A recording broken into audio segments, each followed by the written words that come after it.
and welcome to season 3. Season 3. So good to be here, and hang on a minute, my hair is driving me mad already because it's quite a windy day today, so I'm just gonna shove this I did back. tell her to put it up. But... Oh, goodness me.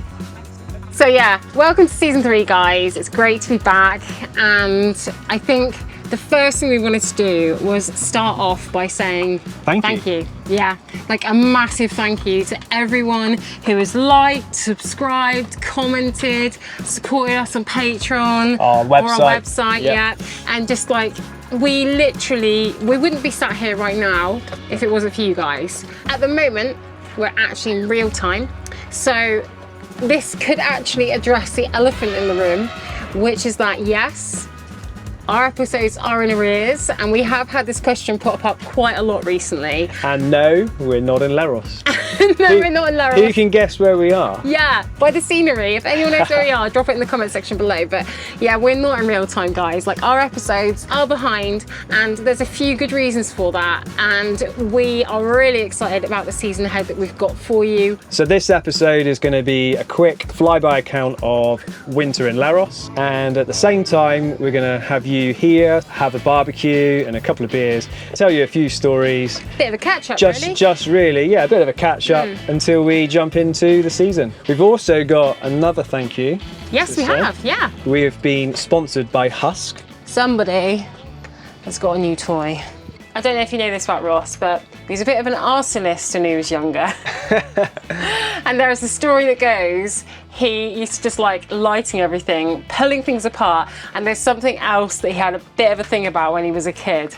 Anyone who knows me, particularly my mum, will tell you that I have a little bit of an obsession with knives, right? So when I was a kid, always used to really like knives, got scars to prove it.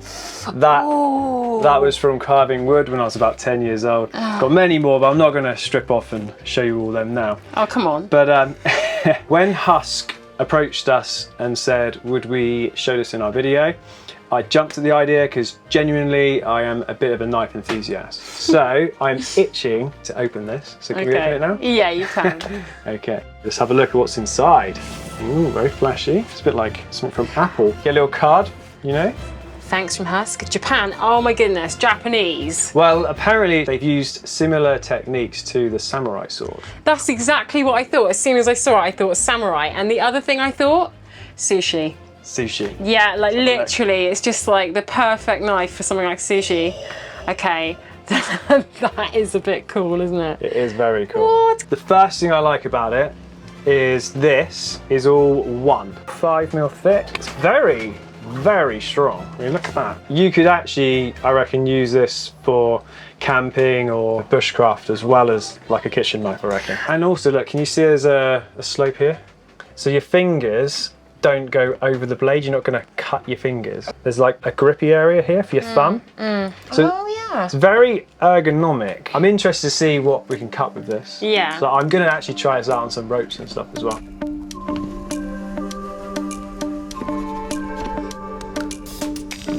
Any knife I've ever had, I always do this one test to see how sharp it is, because what's the point of having a knife if it's not sharp? So you get a piece of paper. You hold that in, Laura. That's good. Just so you know, Husk have very kindly given you guys a 70% discount if you want to buy one. So if you click the link below, you will get 70% off this through Sailing Holly Blue. I didn't even know that. That is a heck of a saving. It is, isn't it? Awesome. Thanks, Husk. Can I have a look, please? I like that. That's quite cool. Oh, I feel a bit safer actually because of that. I feel like you've got an element of control with everything, haven't you? Like, you really need to use this. What can we use it for? We're doing a catch and cook today. Oh yeah! So Ross got a fish the other day. He actually went out and got a massive sea bass. Already? All good? How come you're not wearing your spearfishing suit? Oh, I get changed when we get there. That's random. I'll see you later. Okay. Bye. Bye. Love you. Love you too. Catch me a big one. Okay.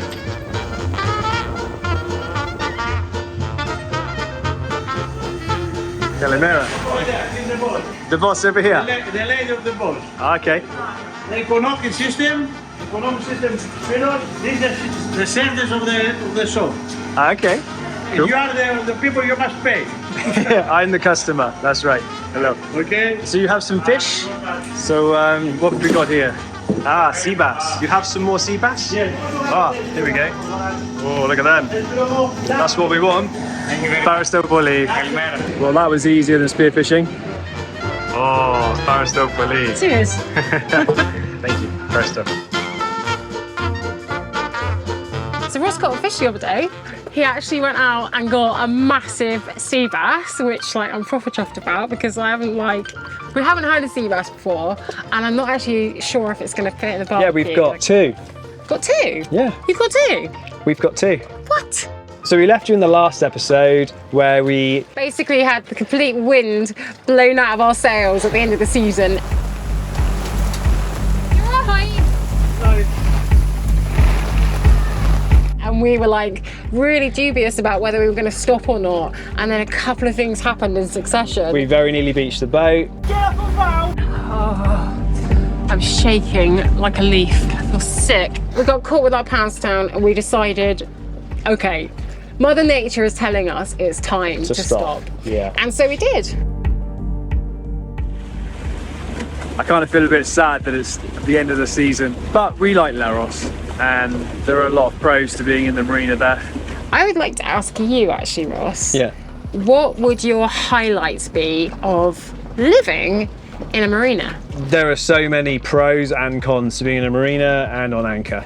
For me personally, on anchor, I'm always looking at the wind. I'm always checking our anchor. I'm like monitoring the boat 24/7. So when we're in a marina, particularly Laros, it's such a sheltered spot anyway. Yeah. And as you've seen in the drone footage, there's a big wall in the sheltered spot. It's like the safest place ever. In a nutshell, when Holly Blue is tied up, I can forget about the safety of the boat. You almost feel like a slight weight is lifted off your shoulders when you go and bed down in a marina for a period of time. The kids could just walk off the boat, jump on their bikes, go for a little ride around, and they had just the ultimate freedom there. They had like every granny and grandpa they could ever dream of having on boats all around them. We had some old friends there before, but also we made a lot of new ones, and the community in Laros on the whole is just so good. There's something about in winter where when it is a bit colder and you go and socialise with people, you're down in the saloon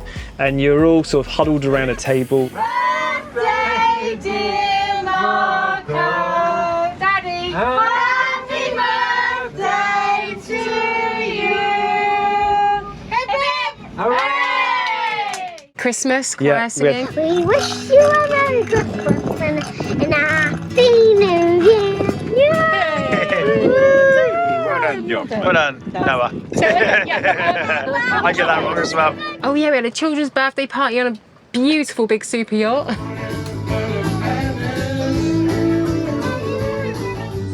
Ready?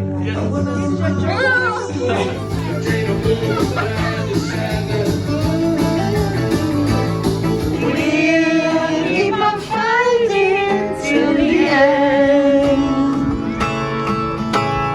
We are the champions.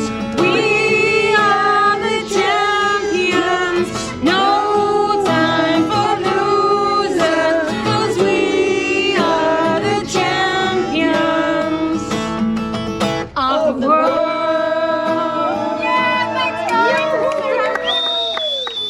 So the latter part of the winter was when the dreaded lift out happened.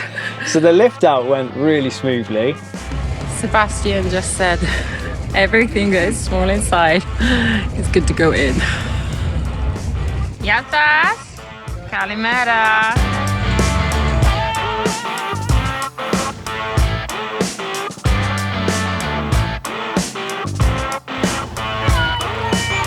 And we then went on to dry dock, which Laura loved, didn't you? You loved it.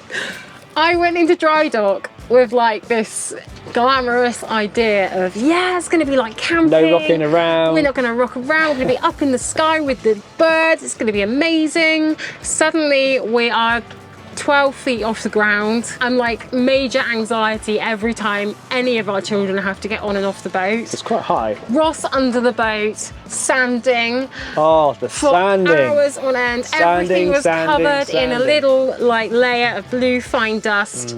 And let's put it this way, I was in an Airbnb within a week. Yeah. Do you know what? I'm never ever going to live with these guys on dry dock again. Yeah, that's one thing we learned. We had quite the winter of maintenance work, blah, blah, blah, blah, blah. One of those seasons, you know what it's like. If you're a boat owner, you always have, every now and again, one winter where you just have so much work to do, and then you have a couple of maintenance winters. And you have worked tirelessly day in and day out, grafting for 3 weeks. And so we get back in the water.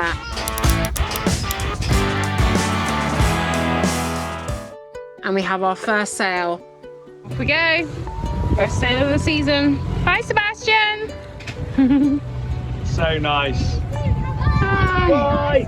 And we have our first sail, drop anchor in this beautiful place, and the engine won't start. That was lovely. What's going on in here then? You're supposed to be in bed. I don't blame you. He's always having to get this out of here, all the stuff, and that's where the starter battery is. So I think he might have knocked something.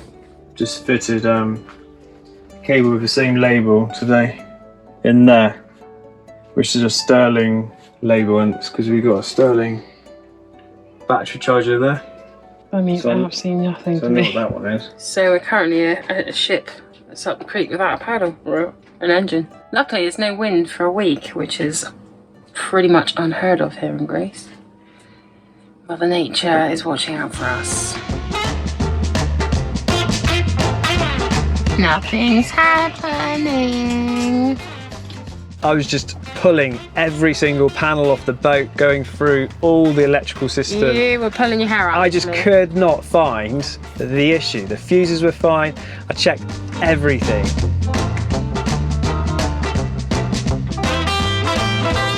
I can't believe it. It's just literally a snap wire. Can't believe I haven't seen that. Always the last thing you expect. So I've just taken off the nut to the negative part of the alternator, and look at this.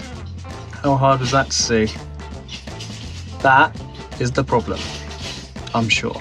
Okay, so So the lights aren't working, the alarm's not working, but right, that's start the weird. engine. We couldn't do that before, right? No.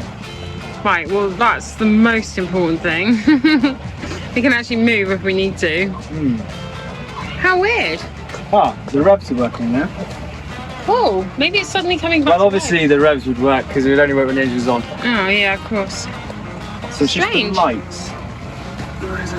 Another dodgy connection. That's come outlet. This one.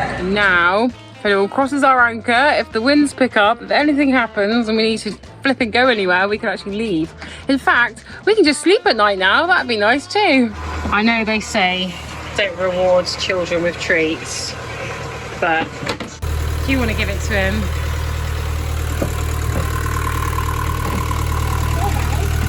Oh, thank you. Woo! Ching! Ka-ching! Oh.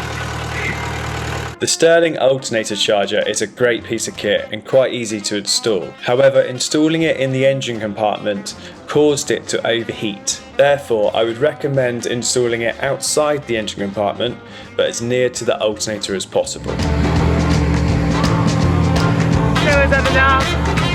When you open a window, open it right up. Look at that! That is a lump and a half! Ooh. How about that? Think I can push it in? Get a needle and pop it. No, you don't. It's not.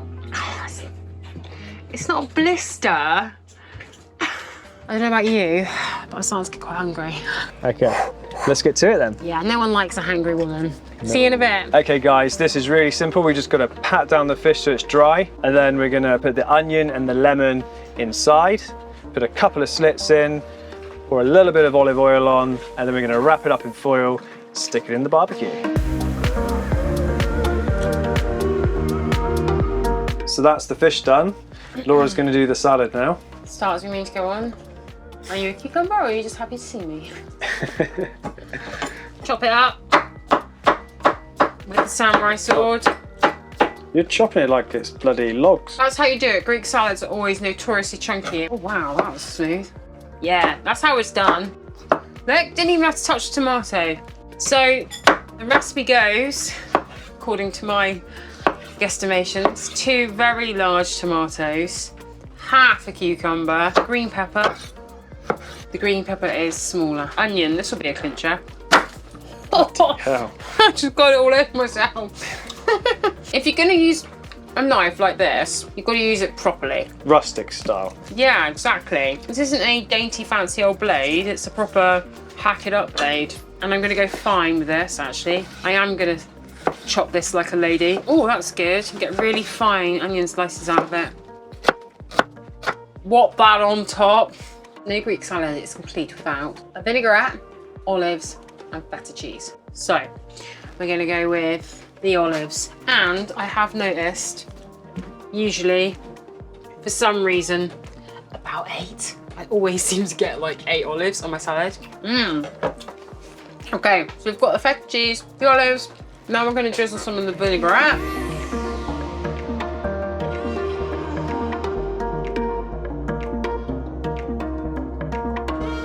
Which has got all kinds of lovely things in you'll seen earlier on. I personally like to drizzle a little bit of balsamic glaze over the top, just because I like a bit of a sweet tang to my salad. But this is the final product. Now all we need is a fish to go with it. That's your job. So we've got our well-used barbecue. Just gonna let that warm up a minute. Oh, just the right size. You do it 6 minutes each side, and then I'll show you the magic afterwards. So we're gonna prep the magic now, and we basically just half these. We do a bit more sophisticated than Laura. And these go on the side. Oh God, it's on fire.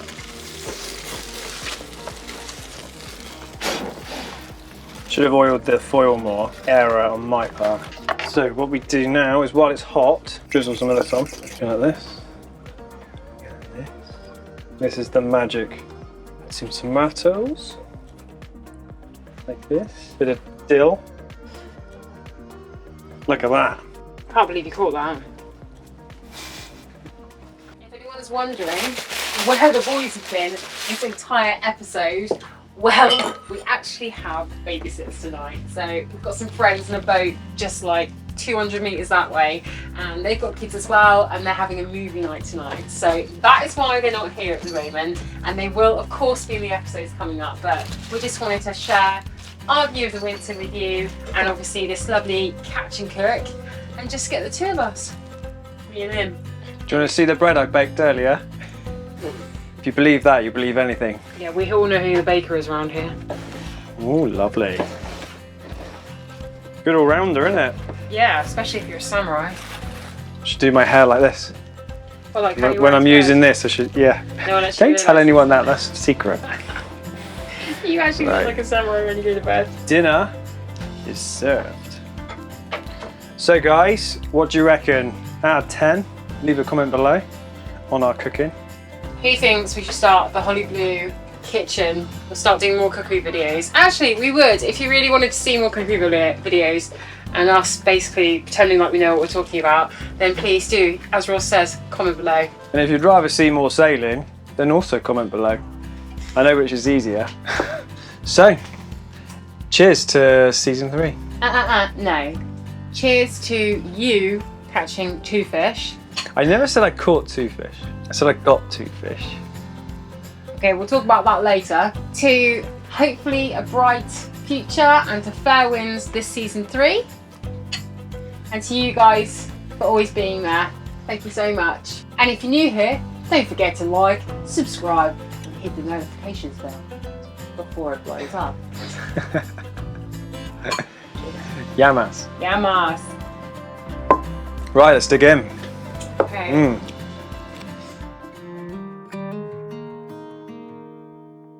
Walk with me. Let's leave the past behind. Walk with me.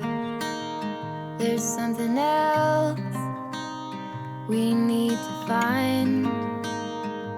Say you'll go, don't make me wait.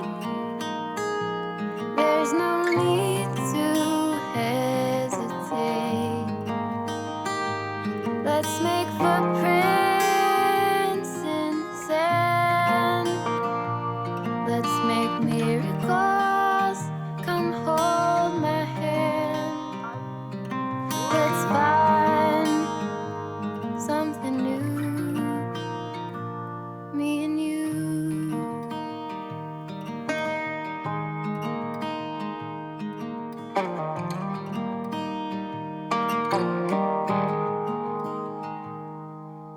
Blue is the sky, like the color